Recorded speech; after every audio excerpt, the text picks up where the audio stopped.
인류 역사상 불가능하다는 기술을 한국이 해냈습니다. 미국의 나사도, MIT도, 보스턴 다이내믹스도 포기한 기술을 대한민국이 세계 최초로 개발해냈습니다. 그리고 그 기술은 세계적 권위지 네이처 로보틱스 2024년 8월호 표지를 장식했죠. 과연 무슨 기술이길래 전 세계가 이토록 난리인 걸까요?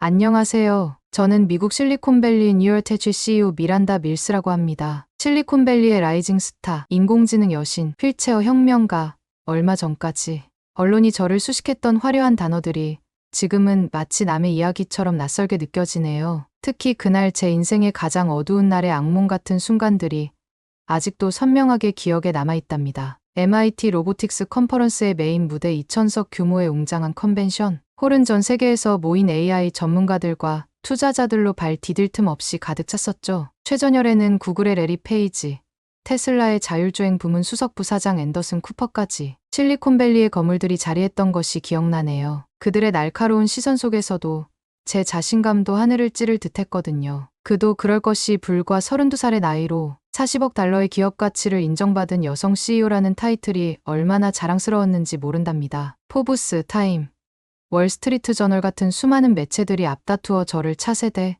스티브 잡스라고 치켜 세웠을 때의 그 벅찬 감격이란 글로 표현할 수 없을 정도입니다. 그런데 운명이란 것이 참 아이러니하단 생각이 드네요. 검은색 샤넬 원피스에 빨간색 루브텐 구두를 신고 무대에 올랐던 그 순간 저는 이 세상을 정복할 수 있을 것만 같았어요. Ladies and gentlemen, 오늘 저는 AI가 융합된 혁신적인 휠체어 기술을 선보이게 되어 영광입니다. 마이크를 통해 울려 퍼진 제 목소리에는 자신감이 넘쳤고 객석에서는 기대감 넘치는 청중들의 숨소리가 느껴졌답니다. 특히 최전방에 앉아있던 제 쌍둥이 동생 에밀리의 모습이 지금도 눈에 선하네요. 흰색 블라우스에 베이지색 스커트를 입은 그녀의 환한 미소는 마치 천사와도 같았죠. 에밀리의 기대에 찬 눈빛을 보며 저는 이번 시험만큼은 절대로 실패할 수 없다고 다짐했었답니다. 그러나 시연이 시작되자마자 예상치 못한 악몽이 펼쳐졌어요. 무대 중앙에 설치된 장애물 코스를 향해 우리의 AI, 휠체어가 천천히 움직이기 시작했을 때까지만 해도 모든 것이 완벽해 보였거든요. 그런데 갑자기 귀를 찌르는 날카로운 기계음이 컨벤션 홀 전체에 울려 퍼졌죠. 순간 휠체어의 바퀴가 미친 듯이 회전하기 시작했어요. AI 시스템의 알고리즘이 완전히 붕괴된 거였죠. 저는 속으로 제발 멈추기를 간절히 빌었지만 휠체어는 이미 통제불능 상태였답니다. 마치 폭주기관차처럼 무대를 휘젓고 다니는 광경을 지켜봐야 했는데 그때의 절망감이란 지금 생각해도 정말 끔찍합니다. 객석에서는 놀란 관중들의 비명소리가 터져 나왔고 앞자리에 앉아있던 투자자들이 하나둘 자리에서 일어나기 시작했어요. 구글의 레리 페이지는 고개를 절레절레 졌더군요. 테슬라의 자율주행 부문 수석부사장 앤더슨 쿠퍼는 자료를 챙겨 자리를 박차고 나가버렸고요. 그때 JP모건의 수석 투자자였던 마이클 브라운이 제게 혁신적인 기술이라고 홍보했던 것이 고작 이런 수준이냐며 비아냥거렸답니다. 그의 파란 눈동자에는 실망감과 경멸이 가득했죠. 40억 달러를 투자한 주요 투자자였던 그의 말 한마디는 제 커리어의 사형선고나 다름없었어요. 하지만 그보다 더 가슴 아팠던 건 객석 맨 앞줄에서 휠체어에 앉아 저를 바라보던 에밀리의 눈물 어린 표정이었네요. 태어날 때부터 단 한 번도 떨어진 적 없는 제 분신이자 하나뿐인 쌍둥이 동생이에요. 어린 시절부터 저는 과학자의 꿈을, 에밀리는 발레리나의 꿈을 키웠죠. 서로 다른 길을 걸었지만 늘 서로의 가장 큰 응원자였답니다. 3년 전 그날만 아니었다면 에밀리는 지금 세계적인 발레리나가 되었을 거예요. 그날은 에밀리가 뉴욕 링컨센터 주역 데뷔를 앞둔 날이었어요. 연습실에서 늦게까지 남아 혼자 연습하다 집으로 돌아가던 중에 음주운전자가 그녀의 인생을 산산조각 내버렸죠. 하반신 마비 판정을 받았을 때 저는 제가 받은 모든 학위와 지식이 그토록 무력하게 느껴질 수가 없었어요. 에밀리는 매일 밤 꿈에서 춤을 추고 있다고 했어요. 잠에서 깨어날 때마다 다리를 움직일 수 없다는 현실에 좌절하면서도 언젠가는 다시 일어설 수 있을 거라며 애써 밝은 미소를 지었죠. 그 모습을 볼 때마다 가슴이 찢어지는 것 같았답니다. 그래서 전 MIT 박사 과정의 모든 연구를 접고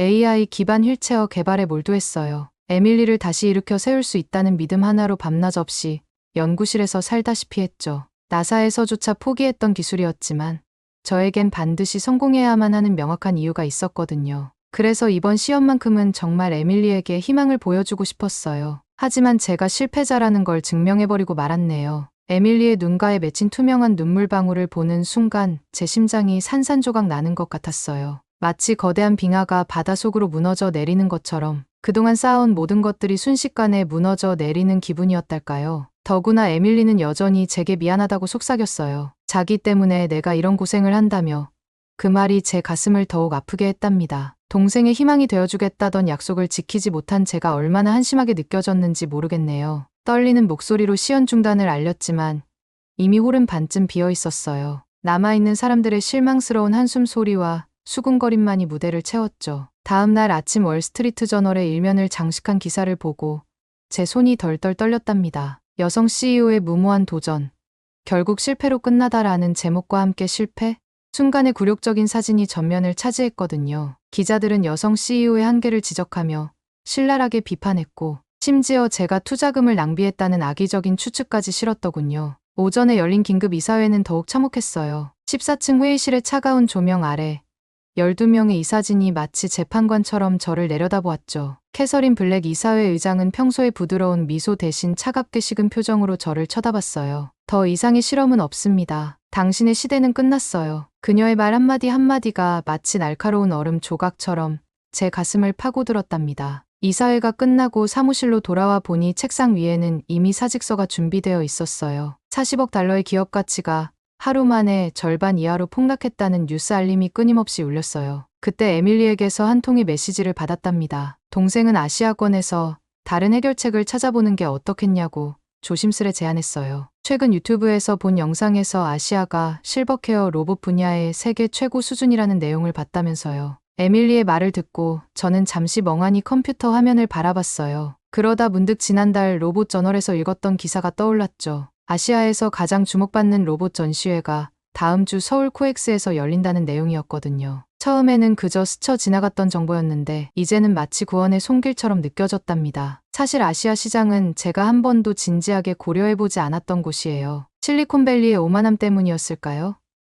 하지만 이제는 달랐죠. 더 이상 잃을 것도 없었고 어쩌면 그곳에서 전혀 다른 관점의 해결책을 찾을 수도 있지 않을까 하는 작은 희망이 생겼답니다. 그날 저녁 저는 충동적으로 서울행 비행기 티켓을 예약했어요. 에밀리는 제 결정을 무척이나 반겼답니다. 동생은 이번에는 꼭 좋은 일이 있을 거란 자신의 예감을 진지하게 전해왔죠. 그 말에 용기를 얻어 짐을 싸기 시작했네요. 퍼스트 클래스 좌석에 앉아 창밖을 바라보며 지난 3년을 되돌아봤어요. 에밀리를 위해 시작했던 연구, 밤낮 없이 연구실에서 보냈던 시간들, 투자자들을 설득하며 흘렸던 땀, 모든 게 물거품이 되어버린 것 같았죠. 그런데 이상하게도 서울로 향하는 비행기 안에서 처음으로 마음이 평온해지는 걸 느꼈답니다. 마치 운명이 저를 어딘가로 인도하는 것 같은 그런 느낌이었어요. MIT 시절 유일한 아시아인 친구였던 김수진이 늘 하던 말이 떠올랐어요. 그녀는 서양의 기술이 너무 복잡하다면서 동양의 해결책은 단순하면서도 우아하다고 자주 이야기했죠. 그땐 그저 웃어넘겼던 말이었는데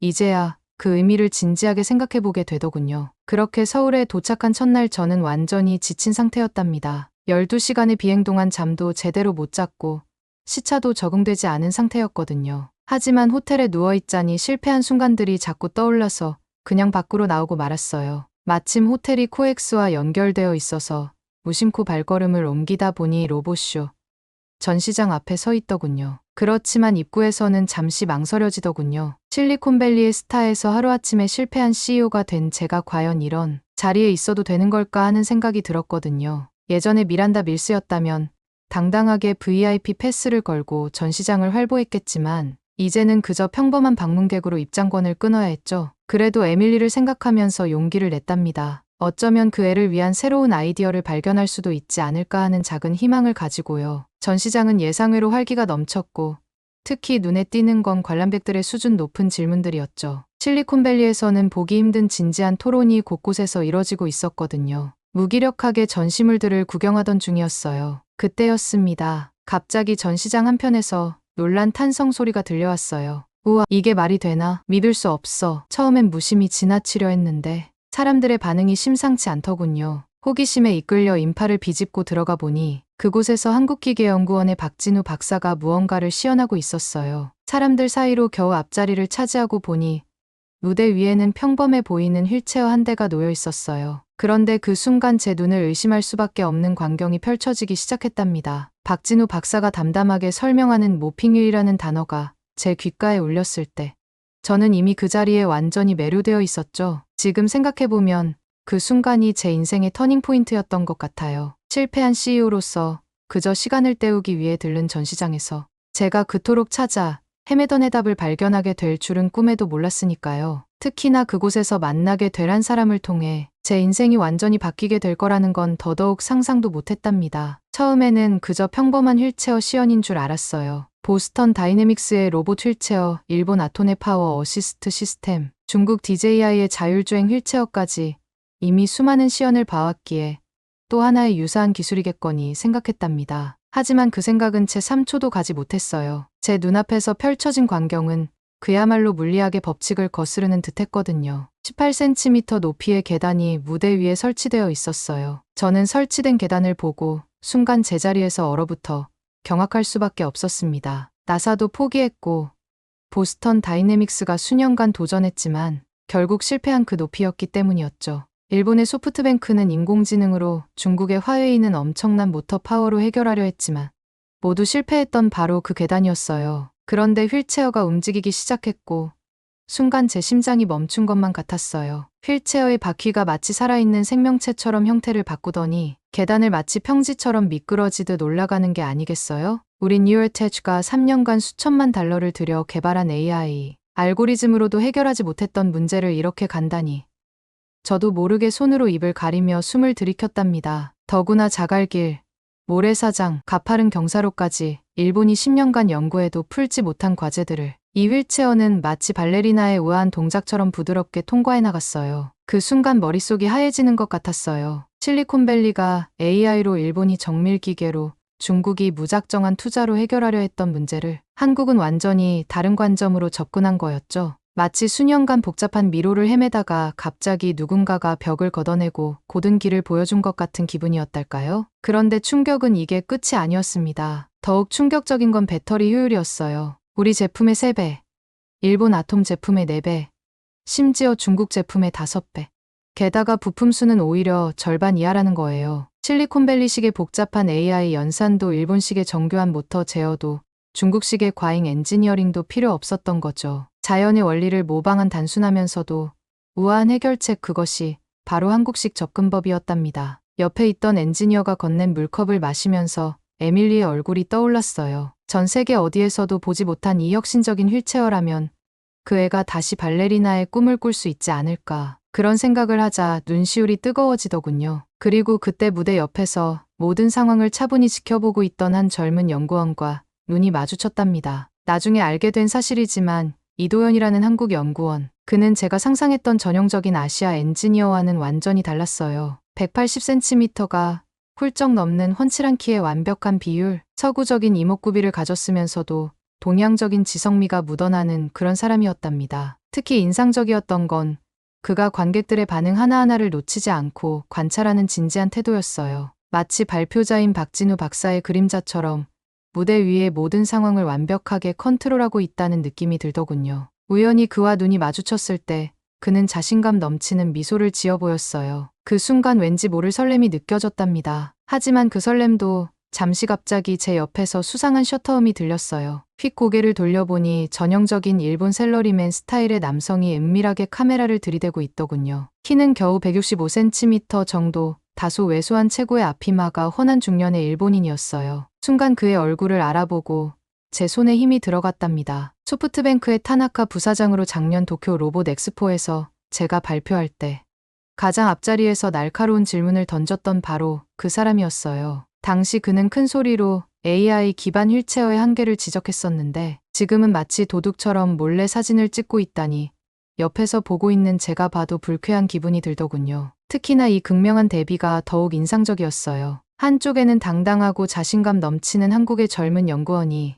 다른 한쪽에는 몰래 기술을 훔치려는 일본의 중년 임원의 이런 장면이 마치 두 나라의 현재 위치를 상징하는 것만 같았답니다. 문득 5년 전 신문에서 봤던 충격적인 헤드라인이 떠올랐어요. 일본, 한국 반도체 핵심 소재 수출 규제. 당시 일본은 한국이 반도체 강국으로 성장하는 것을 막으려 했죠. 하지만 결과적으로 그것이 오히려 한국 기업들의 기술 자립을 이끌어냈다는 게 아이러니했어요. 그때 옆자리에 MIT 출신 마이클이 의미심장한 이야기를 속삭이더군요. 소프트뱅크가 최근 유럽 특허청에 한국의 기술과 놀라울 정도로 유사한 휠체어 특허를 출원했다는 소문이 있다고. 게다가 그 시점이 한국기계연구원의 논문 발표 직전이었다는 거예요. 과거 반도체 사태가 다시 떠올랐고 가슴 한켠에서 분노가 치밀어 올랐답니다. 바로 그때였어요. 마치 운명의 신이 연출한 것처럼 한 장면이 펼쳐졌죠. 갑자기 주변이 어두워지더니 우리 앞에 큰 그림자가 드리워졌어요. 마치 영화 속 히어로가 등장하는 것처럼요. 고개를 들어보니 이도현 연구원이 서 계셨죠. 가까이서 본 그의 모습은 압도적이었어요. 185cm의 훤칠한 키는 마치 북유럽 모델을 연상시켰고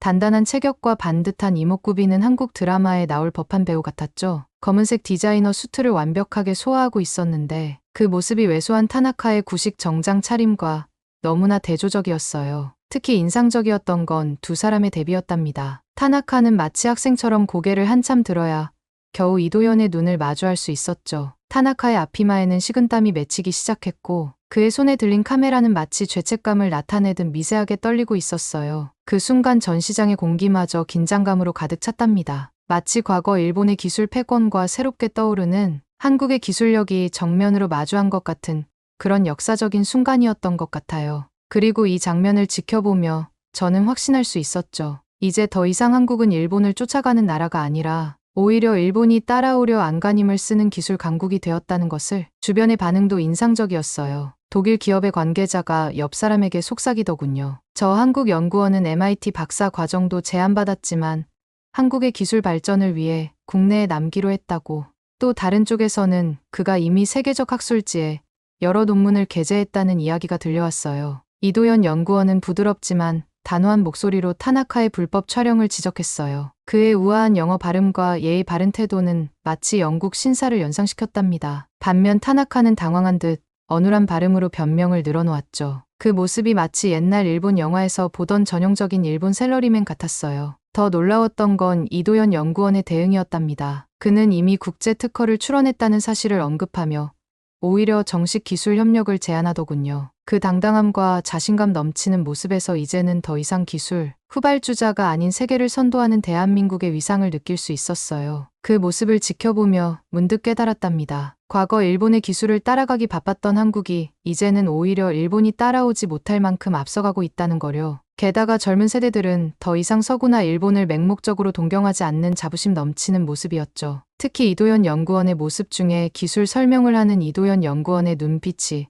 정말 매력적이었습니다. 과거 제가 도쿄대 유학 시절 만났던 히로키나 실리콘밸리의 엔지니어들과는 전혀 달랐죠. 그들의 눈빛이 성공과 인정을 갈구하는 야망으로 가득했다면 이도현의 눈빛에서는 순수한 열정과 진정성이 빛나고 있었거든요. 기술을 설명할 때면 마치 아이처럼 눈을 반짝이면서도 질문을 받으면 놀라울 정도로 논리적이고 체계적인 답변을 이어가더군요. 그의 모습을 보고 있자니 문득 3년 전 에밀리의 휠체어를 보며 결심했던 그 순간이 떠올랐어요. 돈이나 명예가 아닌 순수하게 누군가를 돕고 싶었던 그 마음. 제가 실리콘밸리에서 완전히 잃어버렸던 초심이었죠. 그리고 솔직히 고백하자면 그의 지적이면서도 따뜻한 미소에 자꾸만 시선이 가더군요. 히로키의 차가운 완벽주의나 실리콘밸리 엔지니어들의 건방진 자신감과는 전혀 다른 겸손하면서도 자신감 넘치는 모습이 왠지 모르게 설렘으로 다가왔답니다. 특히 제 질문에 진지하게 귀 기울이며 때로는 환하게 웃어주던 그 표정이 자꾸만 떠올랐어요. 그날 저녁 호텔로 돌아와서도 마음이 진정되지 않았어요. 노트북을 펼쳐 한국기계연구원의 연구 자료를 찾아보는데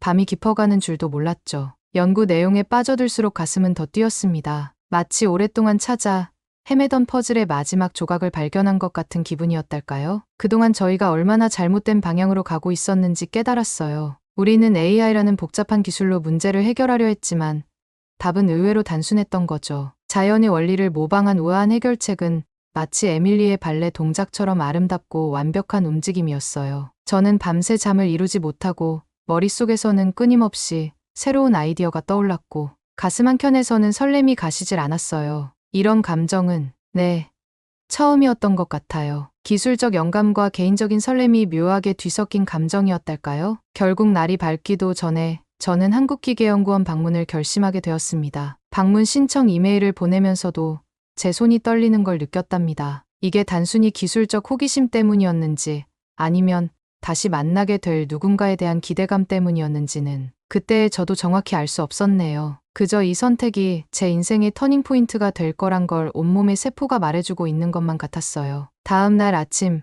한국기계연구원에서의 미팅은 예상보다 훨씬 길어졌답니다. 컨퍼런스룸에서 저는 제 AI 기술을 설명했고, 이도현 연구원은 모핑휠의 구조를 상세히 설명해 주었어요. 서로의 기술을 이해하고 접목할 수 있는 가능성을 찾아가는 과정이 마치 퍼즐을 맞추는 것처럼 흥미진진했죠. 이도현은 제 AI 알고리즘이 모핑휠의 약점을 완벽하게 보완할 수 있을 거라며 눈을 반짝였어요. 그의 진지하면서도 순수한 열정이 저를 사로잡았달까요? 마치 어린아이가 새로운 장난감을 발견한 것처럼 순수하게 기뻐하는 모습이 너무나 인상적이었거든요. 열띤 토론이 이어지다 보니 어느새 해가 저물어가고 있었어요. 점심도 거른 채 회의만 하다 보니 제 배에서 나는 소리에 민망해하고 있을 때 이도현이 수줍은 미소를 지었답니다. 이왕 이렇게 된 거 한강에서 저녁 식사를 하면서 이야기를 나누자고 제안하더군요. 서울의 야경도 보여주고 싶다면서요. 그의 제안에 망설임 없이 고개를 끄덕였어요. 형식적인 회의실보다는 편안한 장소에서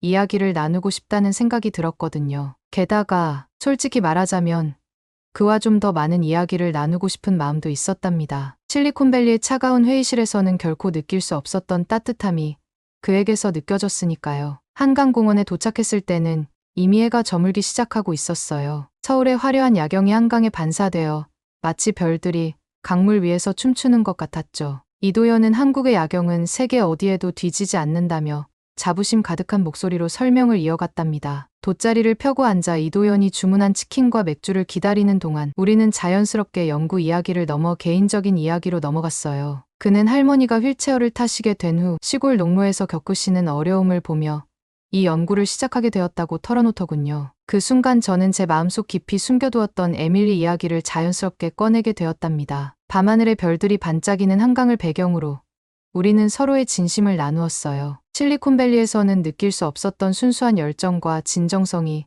그의 말 한마디 한마디에 묻어났거든요. 때로는 수줍게, 때로는 진지하게 이야기를 나누는 동안 시간이 어떻게 흐르는지도 몰랐답니다. 치맥의 맛도 놀라웠어요. 바삭한 치킨과 시원한 맥주의 조화가 이토록 완벽할 수 있다니. 이도현은 제가 처음 치맥을 즐기는 모습을 흐뭇하게 바라보며 한국의 식문화에 대해 열정적으로 설명해 주었죠. 그의 해박한 지식과 자연스러운 유머 감각에 저도 모르게 미소 짓게 되더군요. 특히 인상 깊었던 건 한강을 산책하는 시민들의 모습이었어요. 자전거를 타는 사람들, 조깅하는 연인들, 가족과 함께 산책하는 모습들. 그 속에서 휠체어를 타신 분들도 자유롭게 이동하시는 모습이 보였죠. 한국의 배려 문화가 이토록 자연스럽게 녹아있다는 사실이 놀라웠답니다. 이도현은 제 시선을 따라가며 말했어요. 한국이 빠른 시간 내에 이토록 발전할 수 있었던 건 기술의 발전만이 아닌 사회 전반의 배려 문화가 있었기 때문이라고. 그의 말에 깊이 공감하며 저는 문득 에밀리를 이곳에 데려오고 싶다는 생각이 들었죠. 그러면서 동시에 달빛 아래 이도현의 옆모습을 바라보며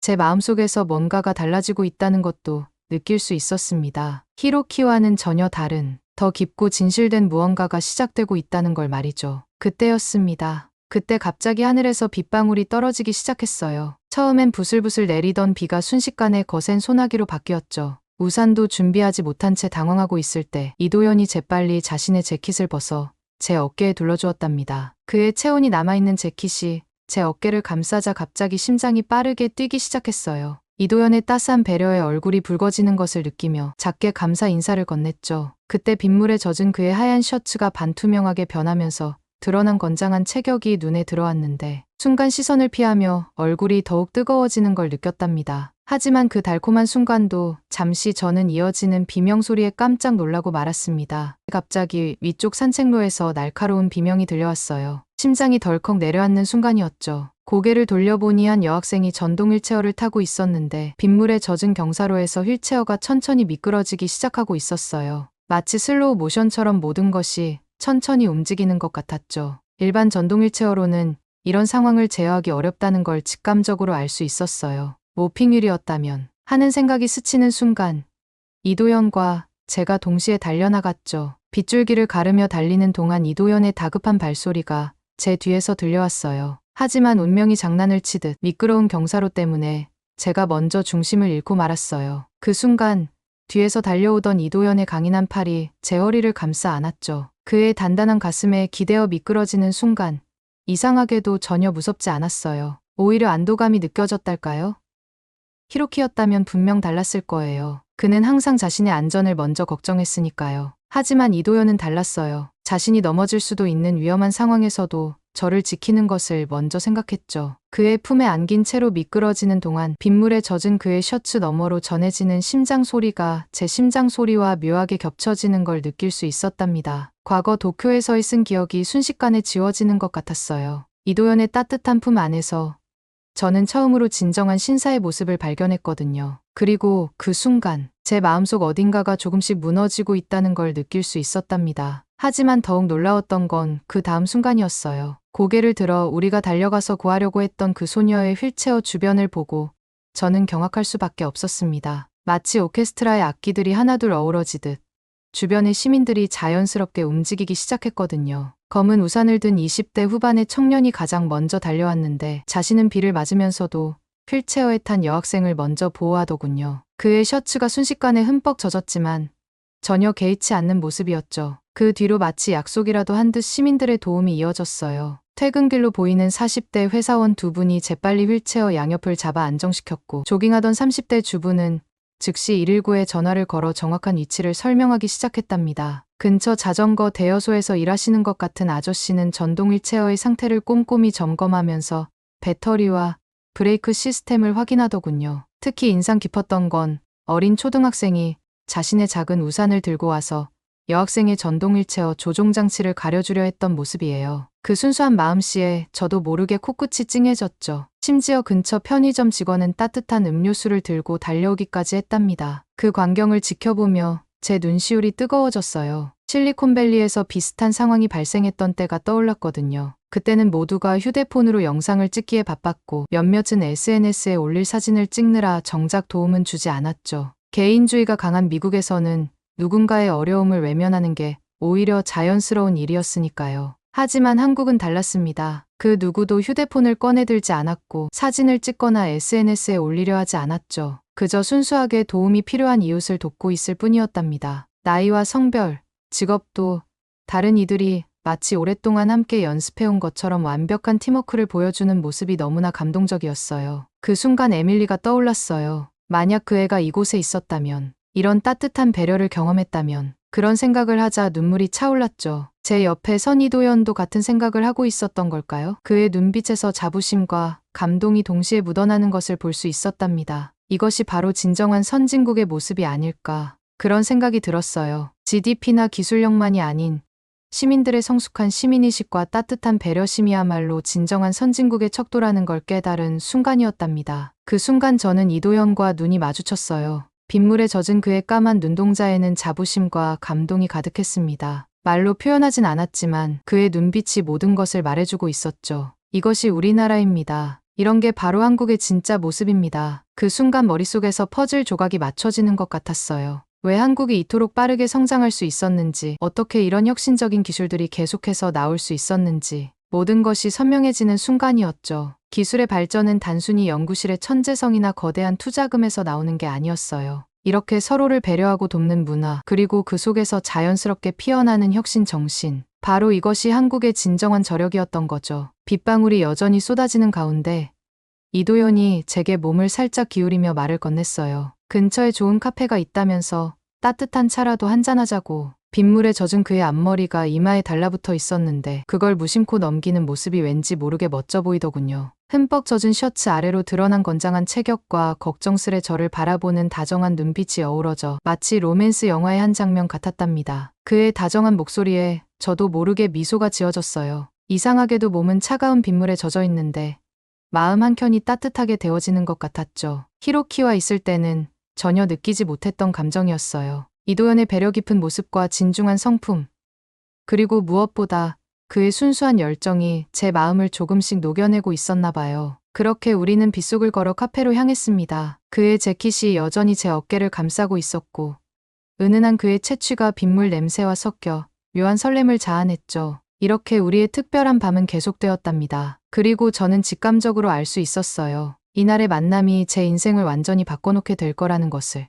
그렇게 3개월이 흘렀고 우리는 도쿄 글로벌 엑스포에 참석하게 되었습니다. 그런데 그곳에서 저희는 예상치 못한 광경을 마주하게 됐어요. 특히 소프트뱅크의 부스에 전시된 휠체어를 보는 순간 제 심장이 멈추는 것 같았답니다. 바퀴의 구조, 표면 처리 방식, 심지어 제어 시스템의 디자인까지 저희의 모핑휠을 거의 그대로 복제한 듯한 제품이었거든요. 타나카의 얼굴에 씌워진 승리의 미소가 아직도 선명히 기억납니다. 그는 마치 승리를 확신하는 듯한 표정으로 기자들 앞에서 포즈를 취하고 있었죠. 코엑스에서 몰래 찍었던 사진들이 결국 이런 결과를 만들어낸 거였어요. 순간 가슴속에서 분노가 치밀어 올랐답니다. 하지만 운명은 참 아이러니하답니다. 화려한 조명 아래서 시작된 시연회. 소프트뱅크의 휠체어가 첫 번째 테스트 코스에 진입하는 순간이었어요. 갑자기 모터에서 이상한 소리가 나더니 바퀴의 변형 과정에서 심각한 오류가 발생한 거예요. 빗길 주행 테스트에서는 상황이 더욱 심각해져서 휠체어가 완전히 통제불능 상태가 되어버렸답니다. 나중에 알게 된 사실이지만 소프트뱅크의 실패는 이미 예견된 것이나 다름없었어요. 그들은 단순히 외형적 모방에만 집중했을 뿐 모핑휠의 핵심 원리를 이해하지 못했던 거죠. 이도현 연구원이 설명해 주었답니다. 한국기계연구원의 모핑휠은 액체 방울의 표면 장력 원리를 모사한 혁신적인 기술이었어요. 스마트 체인 블록에 적용되는 표면 장력을 실시간으로 제어하고 와이어 스포크 구조를 통해 강성을 자유자재로 변화시키는 것. 이것은 단순한 기계적 모방으로는 절대 도달할 수 없는 경지였죠. 특히 중요한 건 휠 최외곽의 스마트 체인 구조였어요. 마치 액체 방울에서 높은 표면 장력을 가질 때 최외곽 분자 간 인력이 커지는 것처럼 와이어 스포크로 블록들을 안쪽으로 당기면 휠이 단단해지는 거죠. 소프트뱅크는 이 미세한 힘의 균형을 전혀 이해하지 못했던 거예요. 게다가 저희는 한강에서의 경험을 바탕으로 2세대 모핑휠에 획기적인 개선을 더했답니다. 빗물에 의한 마찰력 변화를 실시간으로 감지하고 지면 상태에 따라 각 체인 블록의 강성을 개별적으로 제어하는 시스템을 추가했거든요. 이건 단순히 겉모양만 따라한다고 해서 구현할 수 있는 게 아니었죠. 이도현이 농담처럼 말했어요. 김치를 만들 때 같은 재료를 써도 한국 어머님들의 손맛을 따라갈 수 없는 것처럼 기술도 마찬가지라고. 수십 년간 쌓아온 한국의 기초과학 연구와 장인정신, 그리고 끊임없는 혁신을 향한 열정, 이 모든 것이 모여 비로소 진정한 기술이 완성되는 거라고요. 그제서야 저는 깨달았답니다. 왜 일본의 모방이 실패할 수밖에 없었는지. 그들은 겉으로 보이는 구조만 훔쳤을 뿐 그 속에 담긴 한국 연구진들의 진정성과 장인정신, 그리고 수많은 시행착오를 통해 얻은 미세한 노하우는 절대 훔칠 수 없었던 거예요. 그때 이도현이 조용히 제 손을 꼭 잡아주었어요. 그의 따뜻한 손길에서 강한 자신감이 전해져 왔죠. 우리에겐 이미 완벽한 해답이 준비되어 있었거든요. 그날 밤의 교훈을 바탕으로 이도현과 저는 밤낮으로 연구를 거듭해 2세대 모핑휠을 개발했답니다. 제 AI 기술과 이도현의 물리역학적 통찰력이 만나 탄생한 완전히 새로운 시스템이었죠. 빗물에 젖은 경사로에서도, 눈이 쌓인 길에서도, 심지어 모래사장에서도 완벽하게 작동하는 놀라운 기술이었어요. 특히 감동적이었던 건 우리가 한강에서 목격했던 그 순간의 교훈을 기술로 구현해낸 거였어요. 위기 상황에서 서로를 도왔던 시민들의 모습처럼 AI와 모핑휠 시스템이 완벽한 조화를 이루며 서로를 보완하게 만든 거죠. 마치 한국인들의 따뜻한 협동심을 기술로 재현한 것 같달까요? 이도현의 소나귀에서 전해지는 따스한 온기를 느끼며 저는 확신할 수 있었어요. 이제 곧 우리의 차례가 올 거라는 것. 그리고 그것은 단순한 기술의 승리가 아닌 진정성과 협력이 만들어낸 더 큰 승리가 될 거라는 것을. 전 세계 언론의 반응은 폭발적이었어요. CNN은 한국의 모핑휠, 휠체어 기술의 패러다임을 바꾸다라는 특집 기사를 내보냈고, BBC는 실리콘밸리를 능가하는 서울의 혁신이라는 타이틀로 다큐멘터리를 제작했답니다. 심지어 일본의 NHK조차 한국 기술의 진정한 승리를 인정할 수밖에 없었죠. 특히 가슴 벅찼던 순간은 한국의 모핑휠 기술이 네이처 로보틱스의 8월호 커버 스토리로 선정되었다는 소식을 들었을 때예요. 이전까지 이 저널의 표지는 MIT,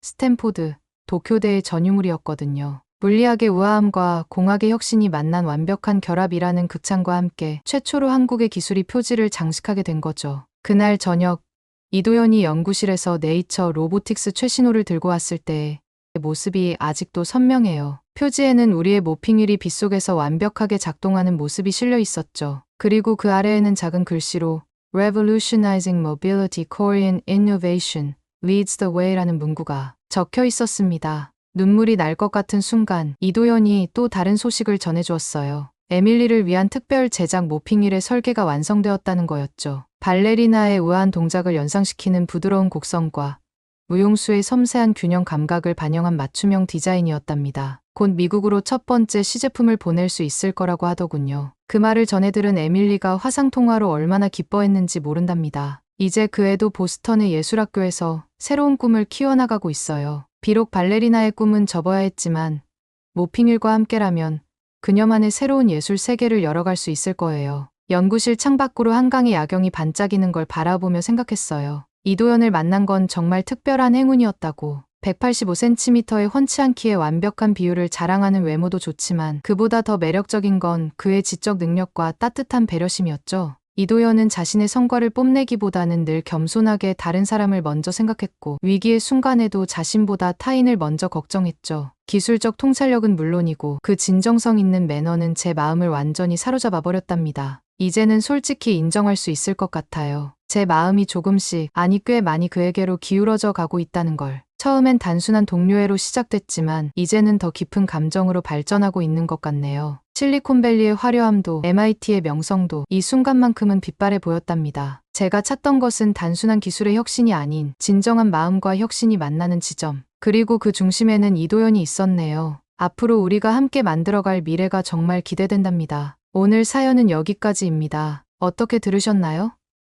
오늘 사연이 재미있으셨다면 구독 버튼 한 번만 눌러주세요. 저는 더 좋은 사연으로 찾아뵐게요.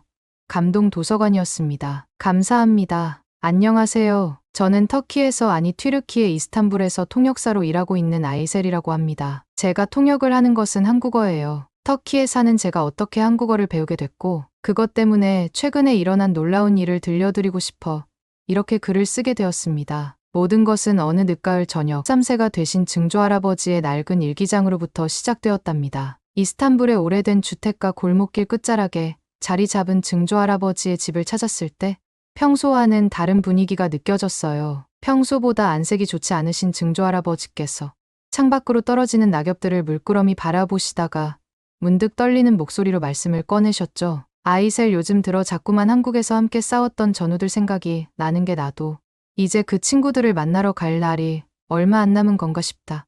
그러시곤 떨리는 손으로 오래된 장롱을 향해 천천히 걸어가셨어요. 심장이 좋지 않으셔서 걸음이 불편하신 증조할아버지를 부축해 드리려 했지만 고개를 저으시며 홀로 장롱 앞까지 걸어가셨죠. 장롱문이 열리자 오랜 세월의 무게가 담긴 먼지가 햇살 속에서 반짝였고 그 속에서 증조할아버지께서는 군복 한 벌을 꺼내셨답니다. 수십 년간 정성스레 보관해 오신 군복 주머니 속에서 바랜 일기장 한 권이 모습을 드러냈어요. 이제는 제가 알아야 할 이야기가 있다며 그 일기장을 조심스레 건네주셨습니다. 일기장 첫 페이지를 펼치자마자 제 심장이 쿵하고 울렸어요. 1950년 10월 부산항에 첫 발을 디딘 순간부터 시작된 증조할아버지의 전쟁 이야기가 그 속에 고스란히 담겨 있었거든요. 터키가 지구 반대편 이름도 모르는 나라를 위해 미국, 영국, 캐나다에 이어 네 번째로 큰 규모인 5,455명의 군대를 파병했다는 사실. 그리고 증조할아버지께서 미군 25사단에 배속되어 3년간의 긴 전투를 치르셨다는 기록을 읽으며 저는 숨조차 제대로 쉴 수 없었답니다. 특히 증조할아버지의 손길이 오래 머물러 있던 페이지에는 151고지 전투의 기록이 생생하게 남아 있었어요. 경기도 용인 부근의 김양장 전투라고도 불리는 그 전투는 19살의 젊은 증조할아버지의 첫 전투였다고 해요. 일기장을 넘기시는 증조할아버지의 손이 미세하게 떨리고 있었는데 그때의 기억이 지금도 생생하신 듯했답니다. 증조할아버지께서 꺼내신 오래된 흑백 사진 속에는 젊은 군인들이 늠름하게 서 있었어요. 타으신 야즈즈 준장을 필두로 한 터키 여단의 모습이었죠. 그때 사진을 넘기시던 증조할아버지가 손을 갑자기 가슴팍으로 올리시더니 그때의 이야기를 생생하게 들려주셨습니다. 1951년에 그날 전략적 요충지였던 151고지를 탈환하라는 임무를 받고 도착했을 때의 긴장감, 원형으로 구축된 중공군의 진지와 그 안에 배치된 박격포를 마주했을 때의 두려움까지 증조할아버지의 떨리는 목소리를 따라 저도 그날의 전장 속으로 빠져들어갔어요.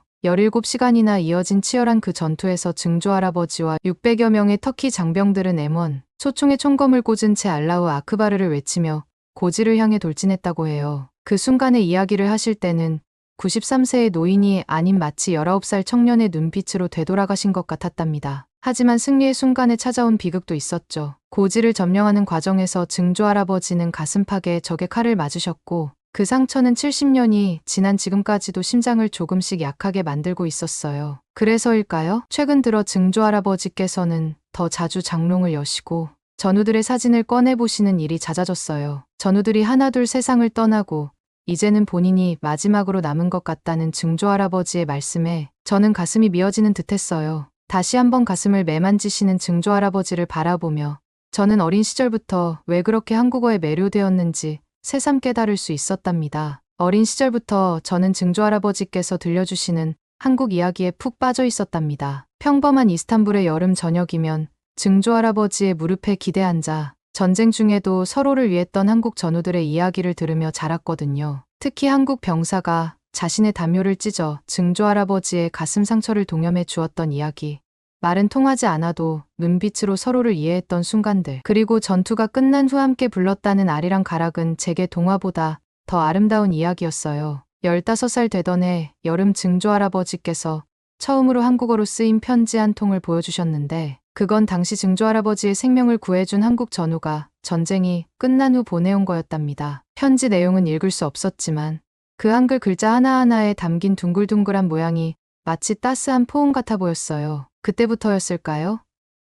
한글을 배우고 싶다는 생각이 제 마음속에 자리 잡기 시작했어요. 고등학교 시절 다른 친구들이 영어나 프랑스어를 제2외국어로 선택할 때도 저는 인터넷으로 혼자 한글을 익히며 한국 드라마를 보곤 했답니다. 한글을 알아갈수록 증조할아버지께서 그토록 소중히 간직하신 편지의 내용이 궁금해졌고 그 속에 담긴 전우애가 더욱 생생하게 느껴졌죠. 대학 전공을 선택할 때도 망설임이 없었어요. 이스탄불 대학교 한국어학과에 지원하면서 증조할아버지께서는 마치 당신의 청춘이 되살아난 듯 기뻐하셨답니다. 특히 제가 합격 소식을 전했을 때 떨리는 손으로 장롱을 열어 그동안 고이 접어두었던 태극기를 꺼내 보여주시던 모습이 아직도 선명히 기억나요. 그렇게 시작된 제 한국어 공부는 단순한 언어 습득을 넘어 증조할아버지의 청춘과 전우애를 이해하는 여정이 되었답니다. 매일 밤 도서관에서 한국어 문법을 익히면서도 전쟁 중에 배우셨다는 고맙습니다.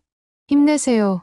같은 말들이 특별한 울림으로 다가왔어요. 그리고 이제는 그 편지를 읽을 수 있게 된 제가 어쩌면 증조할아버지의 마지막 전우가 되어 그 추억들을 이어가고 있는지도 모르겠답니다. 열심히 공부한 덕분에 4년간의 대학 생활을 우수한 성적으로 마쳤을 때 제 가슴 속에는 이미 하나의 선명한 꿈이 자리 잡고 있었답니다. 증조할아버지께서 피로 맺으신 한국과 터키의 우정을 이제는 제가 두 나라를 잇는 가교가 되어 이어가고 싶었거든요. 취업 준비를 시작한 지 얼마 되지 않아 운명처럼 이스탄불 최대 규모의 국제무역 컨설팅 회사에서 연락이 왔어요. 면접장에서 떨리는 손으로 증조할아버지의 전우가 보내온 한국어 편지를 읽어드렸는데 면접관들의 눈시울이 붉어지던 모습이 아직도 생생합니다. 제가 한국어와 영어를 모두 구사할 수 있다는 점도 좋았지만 그 편지에 담긴 진정성이 저를 뽑은 결정적인 이유였다고 하더군요. 그렇게 시작된 직장 생활에서 매일매일이 새로운 발견의 연속이었는데 특히 어느 선선한 가을 아침은 제게 잊을 수 없는 순간으로 남았답니다. 그러던 어느 날이었어요. 보스포러스 해협의 산들바람을 맞으며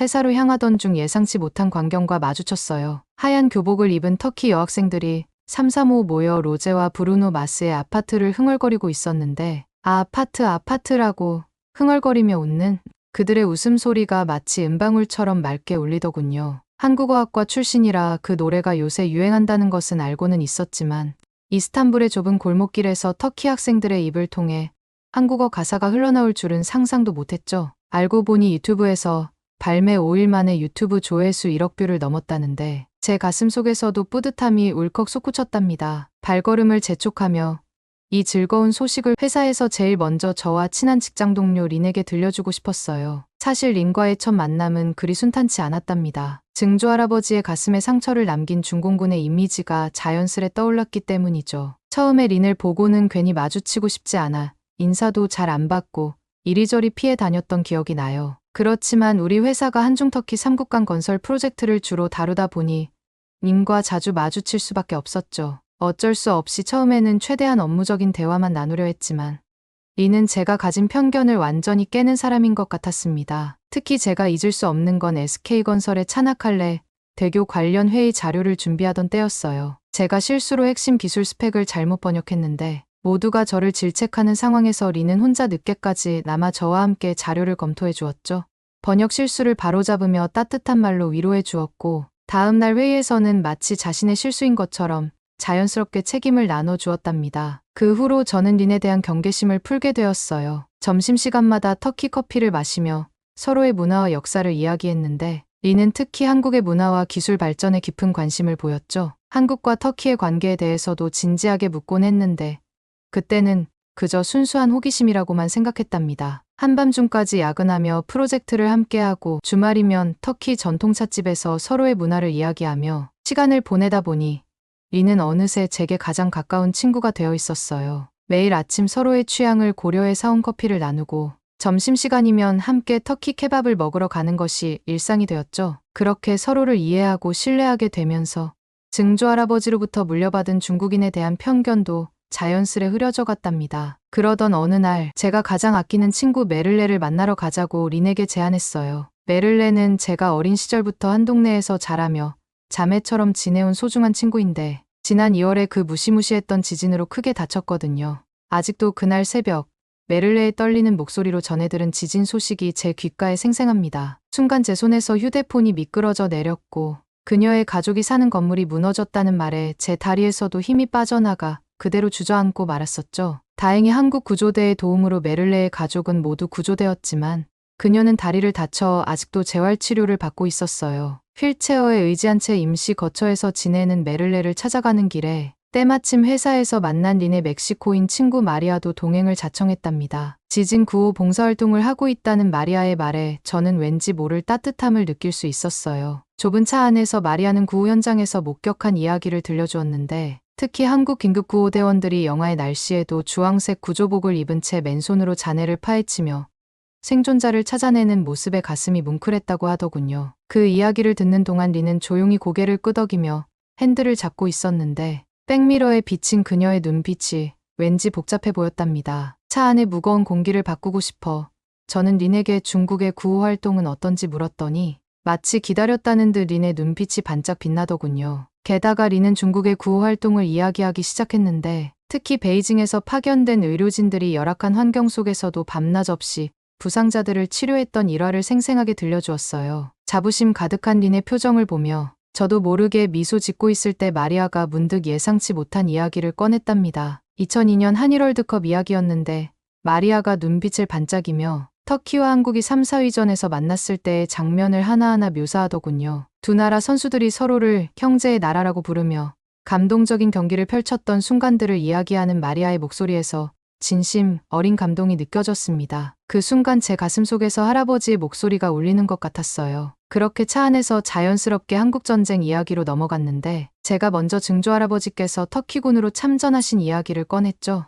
터키가 미국, 영국, 캐나다에 이어 네 번째로 큰 규모인 5,455명의 군대를 파병했다는 사실도 설명했답니다. 그러자 마리아가 갑자기 제 팔을 잡으며 흥분된 목소리로 멕시코의 참전 사실을 알려주었어요. 저는 깜짝 놀라 멕시코가 어떤 전투에 참가했는지 더 자세히 물어보았죠. 한국 전쟁이라고 하면 미국, 영국, 터키 정도만 알고 있었지, 멕시코가 참전했다는 사실은 처음 듣는 거였거든요. 마리아는 마치 오래전부터 이 이야기를 하고 싶었다는 듯이 열정적으로 설명하기 시작했어요. 특히 서울 탈환 작전 중에 일어난 유진 오브레곤 일병의 이야기를 들려주었는데, 그가 동료들을 구하기 위해 자신의 몸을 방패로 던졌다는 대목에서 마리아의 목소리가 감정으로 떨리더군요. 더 궁금해진 나머지 지금도 멕시코에 한국전 참전 용사들이 계신지 물어보았어요. 마리아는 고개를 끄덕이며 최근에도 한국 정부가 멕시코시티에서 참전 용사들에게 평화의 사도 메달을 수여했다는 이야기를 해주었죠. 이야기를 나누는 동안 백미러에 비친 린의 표정이 굳어지는 걸 발견했지만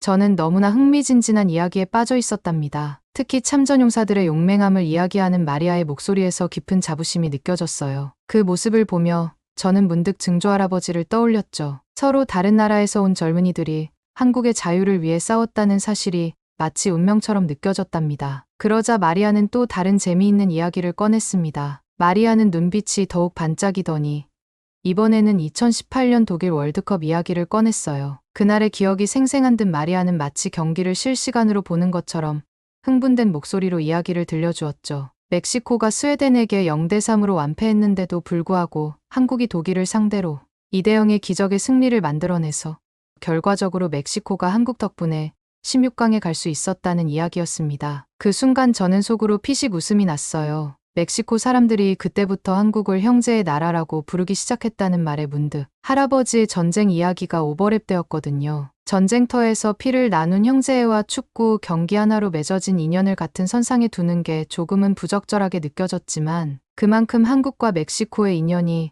여러 모습으로 이어져 왔다는 사실이 새삼 특별하게 다가왔답니다. 그동안 리는 마치 얼음처럼 차갑게 식어버린 듯 조용히 운전대만 잡고 있었어요. 무거워진 공기를 깨든 마리아가 슬쩍 창밖을 가리켰습니다. 이스탄불 외곽의 조용한 주택가가 보이기 시작했거든요. 좁은 골목을 몇 번 돌아 마침내 메를레의 임시 거처에 도착했을 때 저는 가슴이 먹먹해지는 걸 느꼈답니다. 휠체어에 앉아 우리를 기다리고 있던 메를레의 모습이 보였는데 지진의 상처가 아직 그녀의 다리에 남아있었지만 밝은 미소만큼은 여전했거든요. 차 한 잔을 내밀며 메를레는 요즘 재활치료가 많이 진전되었다고 했어요. 얼마 전부터는 물리치료사의 도움을 받아 조금씩 걷는 연습도 시작했다면서 한국 의료진의 도움이 얼마나 큰지 모른다고 연신 감사 인사를 전했답니다. 그런데 이야기를 나누는 동안 메를레의 눈빛이 평소보다 더 반짝이는 것을 느꼈어요. 마치 가슴속에 담아둔 특별한 비밀이 있는 것처럼 보였죠. 그러더니 갑자기 마치 더는 참을 수 없다는 듯이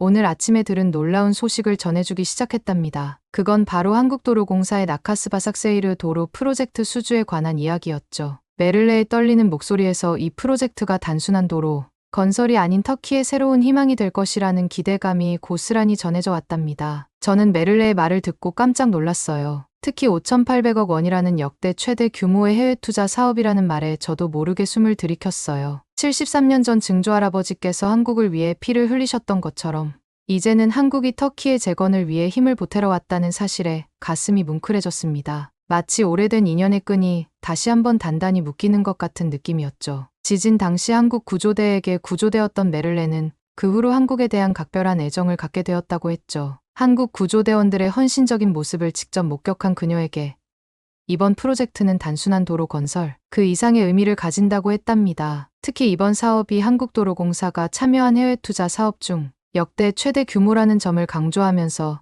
메를레의 눈이 반짝였어요. 에르도안 대통령을 비롯한 튀르키예 정부 최고위급 인사들이 모두 참석한 금융 약정식 영상을 보여주었는데 그들이 한국의 기술력을 극찬하는 모습이 인상적이었죠. 특히 최근 지진으로 많은 것을 잃은 우리 터키 사람들에게 한국의 이런 대규모 투자는 단순한 경제적 지원 이상의 의미를 가진다는 메를레의 말에 저절로 문시울이 붉어졌답니다. 그녀의 눈빛에서 새로운 희망과 기대가 빛나고 있었거든요. 메를레는 최근 지진 피해를 겪은 터키 국민의 입장에서 완벽한 내진 설계는 물론 건설부터 유지관리까지 우수한 역량을 갖춘 한국 기업들의 참여가 얼마나 반가운지 설명해 주었어요. 심지어 튀르키예 정부 대표들이 버선발로 뛰어나와 환대했다는 이야기를 하면서 그녀의 목소리에는 깊은 신뢰와 기대감이 묻어났답니다. 그러다 문득 메를레가 제 손을 꼭 잡으며 한 장의 공고문을 보여주었어요. 프로젝트 통역사 긴급 모집이라는 내용이었죠. 순간 제 심장이 쿵하고 뛰었답니다. 이건 마치 운명의 부름 같았어요. 지진 구조부터 도로 건설까지 한국과 터키를 잇는 이 특별한 인연의 한 부분이 되고 싶다는 생각이 강하게 들었거든요. 메를레와 마리아는 내가 꼭 지원해야 한다며 열렬히 응원해 주었어요. 한국도로공사에서 일하게 된다면 이런 뜻깊은 양국 협력의 현장에서 제가 가교 역할을 할 수 있을 거라고, 이보다 더 좋은 기회가 있겠냐며 제 등을 두드려 주었죠. 하지만 그 순간 린의 표정이 묘하게 굳어있는 것을 발견했답니다. 그렇게 저는 면접 준비로 바쁘게 하루하루를 보냈고 면접은 어느덧 이틀 뒤로 바짝 다가왔어요. 그때 딩동하는 문자가 한 통 왔습니다. 저녁 식사 준비를 하던 중에 린에게서 문자가 왔는데 평소와는 다른 긴 메시지였답니다. 내일 공자학원에서 중국의 1대1로 성과 발표회가 있다면서 자신의 발표를 꼭 보러 와달라는 부탁이었죠. 처음에는 망설여졌어요. 면접을 코앞에 두고 있는 상황에 바쁜데 린의 발표까지 보러 가야 했기 때문이었죠. 하지만 문득 호기심이 생겼습니다. 공자학원이 어떤 곳인지 검색해보니 중국 정부가 자국의 문화와 가치를 세계에 전파하기 위해 설립한 교육기관이더군요. 특히 중국의 1대1로 정책이 실크로드 경제권을 부활시키려는 거대한 프로젝트라는 점이 눈에 띄었답니다. 순간 머릿속에 아이디어가 스쳐 지나갔어요. 한국도 유교문화권이고 실크로드는 터키까지 이어지는 문명의 가교였으니 어쩌면 면접에서 이런 문화적 연결성을 언급하면 좋은 인상을 남길 수 있지 않을까 하는 생각이 들었죠. 게다가 지난번 차나칼레 대교 자료 번역을 실수했을 때 밤늦게까지 함께 검토해준 린의 호의를 생각하면 이 정도 성의는 보여줘야 할 것 같았답니다. 하지만 그때는 미처 알지 못했어요. 이 작은 결정이 제 인생의 큰 전환점이 될 거라는 것을. 그리고 린의 초대에 감춰진 진짜 의도를 말이에요. 다음날 발표회장 입구에서 기다리고 있던 린이 저를 발견하자마자 환한 미소를 지으며 달려오더군요. 그런데 왠지 모르게 그 미소가 평소와는 달리 조금 과장되어 보였어요. 마치 오래 준비한 무언가를 보여주고 싶어 안달이 난 사람처럼 말이죠. 게다가 저를 가장 앞자리로 안내하면서 보여준 눈빛에는 묘한 기대감이 서려 있었는데 마치 제 반응을 지켜보고 싶다는 듯한 날카로운 긴장감이 감돌았답니다. 하지만 그때까지만 해도 저는 아무것도 몰랐어요. 오늘 이 자리에서 제가 얼마나 큰 충격과 배신감을 느끼게 될지, 그리고 그동안 제가 얼마나 순진했는지를 깨닫게 될 줄은 전혀 짐작도 못했던 거죠. 발표가 시작되고 얼마 지나지 않아 대형 스크린에 너무나도 익숙한 풍경이 나타났어요. 63빌딩보다 더 높은 334m의 주탑과 4.6km에 달하는 웅장한 현수교, 바로 차나칼레 대교였죠. DLENC와 SK의 코플랜트가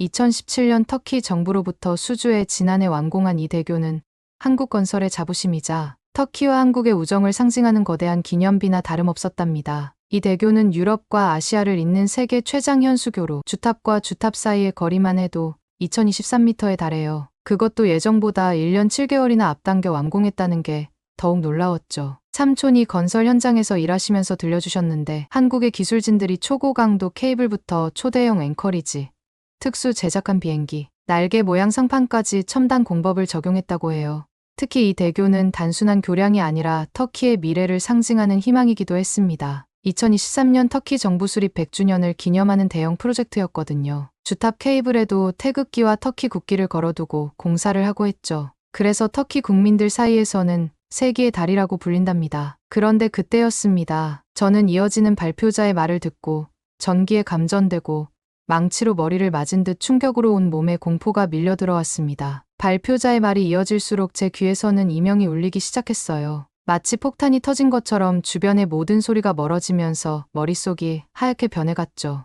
리는 차나칼레 대교를 중국의 최첨단 건설 기술로 지어진 세계 최장 현수교라고 소개하고 있었습니다. 처음에는 제가 잘못 들은 걸까 싶어 고개를 몇 번이나 절레절레 저었어요. 하지만 스크린에 나타난 중국어 자막이 이 모든 것이 현실임을 잔인하게 증명하고 있었죠. 마치 심장을 누군가가 움켜쥐고 있는 것처럼 가슴이 조여왔고 온몸의 피가 차갑게 식어가는 것이 느껴졌어요. 등줄기를 타고 식은땀이 흘러내리는 동안 제 안에서는 분노와 배신감, 그리고 깊은 실망감이 소용돌이치고 있었답니다. 한국 기술자들의 피와 땀으로 이뤄낸 기적 같은 성과를 이렇게 뻔뻔하게 자신들의 공으로 돌리는 모습을 보며 주먹이 저절로 꽉 쥐어졌어요. 특히 지진으로 무너진 건물들 사이에서 한국 구조대원들이 밤낮 없이 수색 작업을 하던 모습이 떠올라 이 파렴치한 거짓말이 더욱 참을 수 없게 느껴졌답니다. 더구나 린이 제 반응을 살피듯 곁눈질하는 것이 느껴졌을 때는 마치 등 뒤에 칼을 숨기고 있던 사람을 발견한 것처럼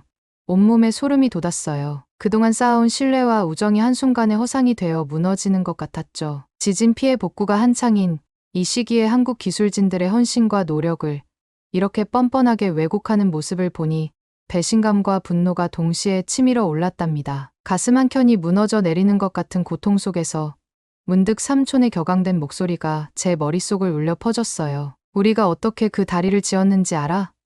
한국 기술진들은 영하의 날씨에도 폭우가 쏟아져도 현장을 지켰어. 삼촌은 그 대교 건설 현장에서 3년간 일하시면서 DLENC와 SK의 코플랜트의 기술자들이 얼마나 헌신적으로 일했는지를 자주 들려주셨거든요. 세계 최고 높이의 주탑은 대한민국의 기업들이 이순신 팀이라는 이름으로 만든 세계적인 한국 건축 기술로 지은 예술 작품이었습니다. 특히 잊을 수 없는 건 완공식 날 삼촌의 눈물겨운 자부심이었답니다. 세계 최고 높이의 주탑, 가장 긴 현수교 주경관까지 이 모든 기록을 예정보다 1년 7개월이나 앞당겨 달성했다니까. 그렇게 자랑스러워하시던 삼촌의 모습이 아직도 눈앞에 선한데 눈앞에서 펼쳐지는 황당무계한 거짓말에 저는 경악을 금치 못했어요. 마치 악몽을 보는 것 같았지만 이건 분명 현실이었죠. 떨리는 손으로 휴대폰을 집어들어 검색을 시작했는데 화면을 터치하는 제 손가락이 부들부들 떨리고 있었답니다. 그때 JTBC 뉴스 알림이 떴어요. 저는 눈을 의심하지 않을 수 없었죠. 중국 외교관들이 차나칼레 대교를 마치 자신들의 기술력으로 지은 것처럼 선전하고 있다는 내용이었거든요. 더욱 충격적인 건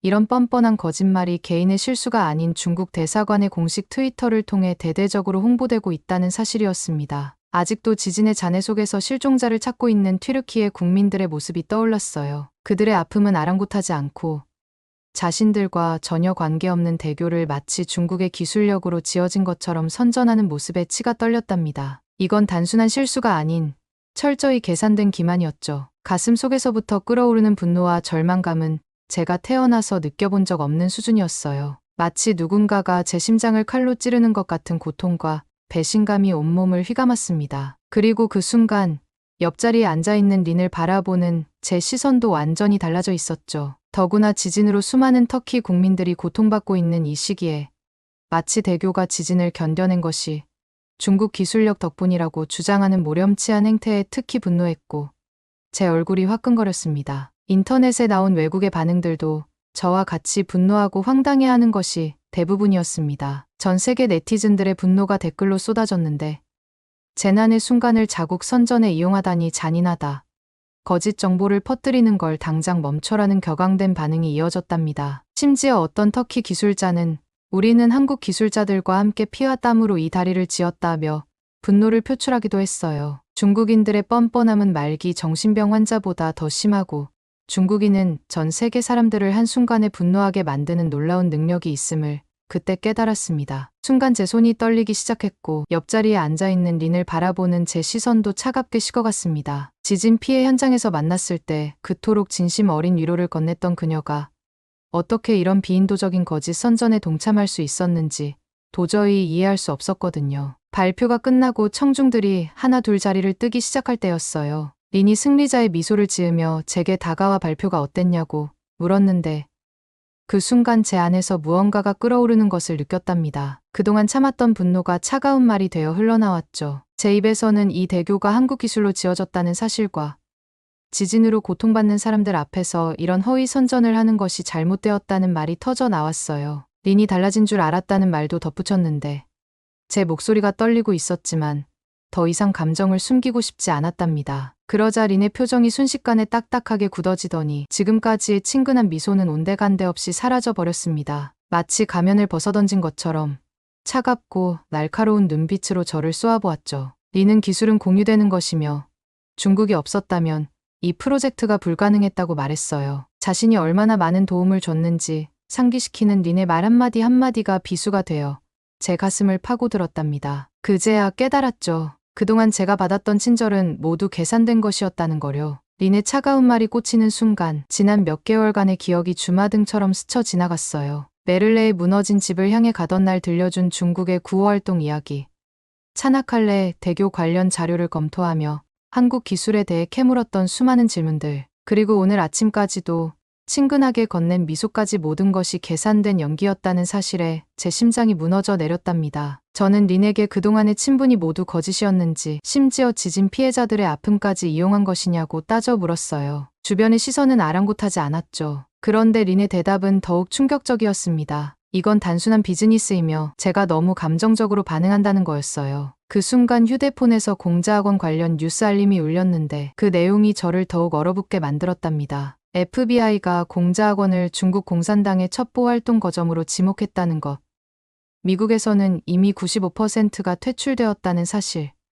그리고 이곳이 친중 세력을 양성하는 교두보라는 충격적인 진실이었죠. 손이 떨리기 시작했어요. 그동안 린이 보여준 관심은 중국 공산당의 통일전선 전략의 일부였던 거죠. 특히 가슴 아픈 건 터키의 재난 상황에서조차 자국의 기술력을 뽐내기 위해 거짓 선전을 일삼는 중국의 모렴치한 행태였답니다. 제 안에서 분노가 끓어올랐어요. 린의 어깨를 거칠게 밀치며 말했죠. 이제 와서 이해하게 되었다고.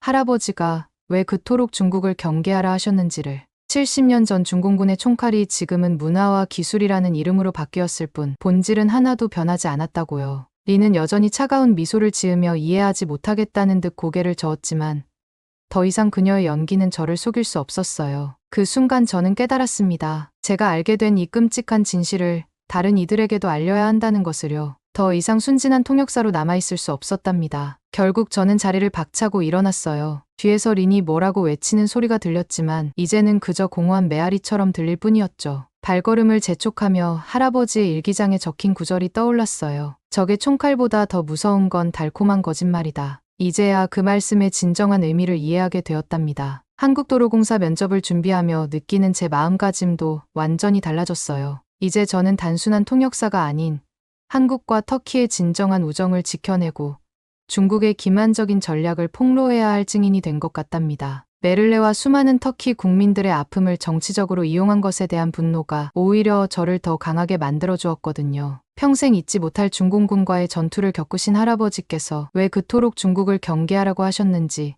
이제야 이해가 되었어요. 취업하자마자 좋은 친구를 만났다고 기뻐했던 제 순진함이 부끄러워지는 순간이었답니다. 하지만 한편으로는 다행이란 생각도 들었죠. 이제라도 진실을 알게 되어서요. 이제 저는 더 이상 순진한 통역사가 아닌 한국과 터키의 진정한 우정을 지켜내야 할 증인이 된 것 같답니다. 그리고 무엇보다 할아버지께서 그토록 소중히 지키고자 하셨던 가치가 무엇인지 깊이 이해하게 되었어요. 그렇게 저는 화창한 아침 이스탄불 보스포러스 해협이 내려다 보이는 한국도로공사 터키지사 사무실에 도착했답니다. 로비에 걸린 경부고속도로 준공식 사진과 차나칼레 대교의 웅장한 전경 사진들을 보며 잠시 긴장을 달래고 있는데 비서님께서 15층 면접실로 안내해 주시더군요. 통유리창 너머로 보이는 도시 전경이 한눈에 들어오는 회의실은 마치 터키와 한국의 만남을 상징하는 것 같았어요. 한쪽 벽면에는 태극기와 터키 국기가 나란히 걸려 있었고 책상 위에는 정갈하게 놓인 터키식 차와 한국 녹차가 김민수 과장님의 세심한 배려를 보여주는 듯했답니다. 그때 문이 열리면서 들어오신 김민수 과장님의 모습에서 한국인 특유의 정중함과 따뜻함이 동시에 느껴졌어요. 단정한 곤색 양복 차림에 밝은 미소를 지으신 모습이 마치 오래된 친구를 만난 것처럼 편안하게 다가왔거든요. 게다가 제 이름을 터키식 발음으로 정확하게 불러주시는 모습에서 한국인들의 세심한 배려심이 느껴져 가슴이 뭉클했답니다. 통유리창 너머로 보이는 도시 전경이 한눈에 들어오는 15층 대기실에서 저는 떨리는 손으로 준비해온 서류들을 다시 한번 확인했어요. 238대 1이라는 경쟁률이 머릿속을 맴돌며 심장이 마구 뛰기 시작했답니다. 이번 기회는 단순한 통역사 자리가 아니었거든요. 28개월간의 건설 기간 동안 한국의 최첨단 도로 건설 기술을 배울 수 있고 앞으로 터키를 시작으로 유럽까지 뻗어나갈 한국 고속도로 사업의 교두보가 될 수 있는 소중한 기회였으니까요. 잠시 화장실에 들러 거울을 보며 깊은 숨을 들이쉬었어요. 검은색 정장 옷매무새를 가다듬으며 증조 할아버지께서 주신 태극기 배지를 옷깃에 다시 한번 단단히 고정했죠. 그때 옆 건물 유리창에 비친 터키 국기가 눈에 들어왔어요. 마치 운명처럼 두 개의 깃발이 제 가슴 한켠에서 나란히 휘날리는 것 같았답니다. 대기실로 돌아와 보니 다른 지원자들도 하나둘 모여들고 있었어요. 모두들 착잡한 표정으로 자료를 들여다보거나 긴장된 모습으로 손톱을 만지작거리고 있었죠. 창가에 비친 햇살이 따스했지만 제 손끝은 여전히 차가웠어요. 그러다 문득 로비에 걸린 경부고속도로 준공식 사진이 눈에 들어왔어요. 1960년대 아무도 믿지 않았던 그 불가능한 꿈을 이뤄낸 한국의 도전 정신이 지금 이 순간 제게도 큰 용기가 되어주었답니다. 게다가 그 옆에 걸린 차나칼레의 대교의 웅장한 전경 사진은 한국과 터키의 협력이 어떤 기적도 만들어낼 수 있다는 걸 보여주는 것만 같았죠. 그때 문이 열리면서 면접장으로 들어가라는 안내를 받았습니다. 면접실의 문이 열리자 제 심장은 더욱 빠르게 뛰기 시작했어요. 넓은 회의실 한가운데 놓인 테이블에는 3명의 면접관이 앉아 계셨는데 그들의 진중한 표정에서 이 프로젝트에 걸린 기대와 책임감이 고스란히 전해져 왔죠. 창 너머로는 보스포러스 해협이 반짝이고 있었고 벽면에 걸린 한국과 터키의 국기가 나란히 자리 잡고 있었답니다. 가운데 앉으신 중년의 임원께서 강단 있는 목소리로 첫 질문을 던지셨어요. 한터 고속도로 프로젝트에 지원하신 이유가 궁금합니다. 그 순간 제 안에 있던 긴장감이 이상하게도 자신감으로 바뀌는 것을 느꼈습니다. 마치 증조 할아버지께서 등을 토닥여 주시는 것 같았거든요. 저는 깊은 숨을 들이쉬며 답변을 시작했어요. 이 순간을 위해 얼마나 준비했는지, 이 자리가 제게 얼마나 특별한지 전하고 싶었거든요. 한국과 터키를 잇는 가교가 되고 싶다는 말로 시작했는데 제 목소리가 떨리지 않도록 애쓰며 말을 이어갔답니다. 그때 가운데 앉으신 면접관의 눈빛이 반짝이는 것을 발견했어요. 마치 오래전 잊고 있던 무언가를 떠올리신 듯한 표정이었죠. 차나칼레 대교 이야기를 꺼내자 면접관들의 분위기가 확연히 달라지는 걸 느낄 수 있었어요. 특히 왼쪽의 면접관께서 몸을 앞으로 기울이시며 경청하시는 모습에서 깊은 관심이 느껴졌답니다. 예정보다 1년 7개월이나 앞당겨 완공한 한국의 기술력, 그리고 그 과정에서 보여준 한국 기술진들의 헌신을 이야기하는 동안 제 목소리에는 점점 더 힘이 실렸고 가슴속에서는 뜨거운 무언가가 솟구쳐 올랐죠. 오른쪽 면접관께서 한국의 도로 건설 기술력에 대해 물으셨을 때 저는 준비해온 경부고속도로 이야기를 꺼냈어요. 1960년대 국민소득이 $200도 안 되던 시절 세계은행에서조차 시기상조라며 거절했던 프로젝트를 한국이 해냈다는 설명을 하는 동안 면접관들의 표정이 자부심으로 빛나기 시작했답니다. 특히 중앙의 면접관께서는 고개를 깊이 끄덕이시며 마치 그 시절을 직접 겪으신 것처럼 감회에 젖은 표정을 지으셨어요. 그 모습을 보며 저는 이번 프로젝트가 단순한 도로 건설이 아닌 양국의 깊은 인연을 이어가는 역사적인 순간이라는 걸 다시 한번 깨달을 수 있었답니다. 이제는 경부고속도로가 아닌 한터 고속도로의 첫 시작을 함께하고 싶다고 말씀드렸어요. 지진에도 흔들리지 않는 튼튼한 도로처럼 터키와 한국의 관계도 더욱 굳건해질 거라는 제 믿음을 전했죠. 제 말을 들으시던 면접관들의 표정이 한결 부드러워졌답니다. 그때 왼쪽 면접관께서 왜 다른 터키 지원자들이 아닌 저를 뽑아야 하는지 물으셨어요. 순간 제 가슴에서 증조할아버지의 목소리가 울렸고 옥기제 태극기 배지가 더욱 선명하게 느껴졌답니다. 목을 가다듬으며 증조할아버지의 이야기를 꺼내기 시작했을 때 제 심장은 마치 151고지를 오르듯 격하게 뛰고 있었어요. 특히 증조할아버지께서 가슴에 부상을 입으셨던 순간을 이야기할 때는 저도 모르게 손이 옥기제 태극기 배지로 향했답니다. 한국 전우가 자신의 군복을 찢어 상처를 감싸주었던 이야기를 전하는 동안 제 목소리는 점점 떨려왔지만 이상하게도 더욱 또렷해졌어요. 73년 전에 그 전우회가 지금의 한터 고속도로로 이어진다는 말을 하는 순간 제 눈앞에는 증조할아버지와 한국 전우의 모습이 겹쳐 보였고 마치 그분들이 제 등을 토닥여 주시는 것 같은 따뜻함이 전해졌답니다. 이 역사적인 순간의 증인이자 새로운 역사를 쓰는 가교가 되고 싶다는 포부를 밝히면서 제 목소리에는 어느새 눈물이 묻어 있었어요. 말을 마치자 면접실 안에는 마치 시간이 멈춘 듯한 깊은 정적이 흘렀습니다. 중앙의 면접관께서는 뜨거운 눈시울을 손끝으로 훔치시며 천천히 고개를 끄덕이셨고 왼쪽 면접관께서는 깊은 한숨과 함께 먼 산을 바라보시듯 창밖을 응시하셨어요. 오른쪽 면접관께서는 연신 메모를 하시면서도 펜을 쥐신 손끝이 미세하게 떨리는 게 보였답니다. 그 순간 저는 이 이야기가 단순한 면접 답변이 아닌 73년의 세월을 뛰어넘어 우리 모두의 가슴을 울리는 진실이었다는 걸 깨달았어요. 면접을 마치고 나오는 길에 김민수 과장님께서 제게 살짝 눈웃음을 보내셨는데 그 표정에서 무언가 확신에 찬 기대감이 느껴졌답니다. 그리고 정확히 일주일 후 제 예감은 현실이 되었어요. 한국도로공사로부터 최종 합격 통보를 받던 순간 제 가슴 속에서는 새로운 역사가 시작되는 것을 느낄 수 있었어요. 73년 전 증조할아버지께서 한국전쟁에 참전하여 피로 맺은 형제의 정이 이제는 제가 그 길을 이어받아 K고속도로라는 새로운 이름으로 다시 태어나게 된 것이죠. 한국이 차나칼레 대교에서 세계 최고의 기술력으로 불가능을 가능으로 만들었듯이 60년대 가난한 나라였지만 경부고속도로를 통해 세계 10위권 경제 대국의 신화를 써내려갔듯이 이제는 터키와 함께 새로운 기적을 만들어낼 차례라고 생각해요. 지진에도 흔들리지 않는 견고한 도로, 유럽과 아시아를 잇는 실크로드의 새로운 이정표가 될 이 길은 단순한 도로가 아닌 우리의 깊은 우정이 될 거라 믿습니다. 창밖으로 보이는 공사 현장에서는 파란 안전모의 한국 기술자들과 흰 안전모의 터키 기술자들이 한마음으로 도면을 들여다보고 있어요. 마치 증조할아버지 시절 서로의 말은 통하지 않아도 눈빛으로 마음을 나누었던 것처럼요. 이제 저는 그들 사이에서 말과 마음을 모두 전하는 가교가 되어 양국의 우정이 더욱 깊어지는 순간의 증인이 될 거예요. 이 길이 완성되면 차나칼레 대교처럼 세계가 놀라는 또 하나의 기적이 될 것이고 경부고속도로처럼 터키의 눈부신 발전을 이끄는 대동맥이 될 거라 확신합니다. 증조할아버지께서 남기신 전우회의 발자취를 따라 이제는 제가 한국과 터키의 새로운 역사를 써내려가려 합니다. 형제의 나라에서 이제는 함께 세계를 향해 나아가는 영원한 동반자로 우리의 이야기는 계속될 테니까요. 오늘 사연은 여기까지입니다. 어떻게 들으셨나요? 한국 전쟁 당시의 모습을 그대로 전달해 드리려고 튀르키예라고 언급하지 않고 1950년대 터키라는 국명을 그대로 썼습니다. 그날의 우정이 지금의 고속도로로 이어지길 진심으로 바랍니다. 오늘 사연이 재미있으셨다면 구독 버튼 한 번만 꼭 눌러주세요. 저는 더 좋은 사연으로 찾아뵐게요. 감동 도서관이었습니다. 감사합니다. 그의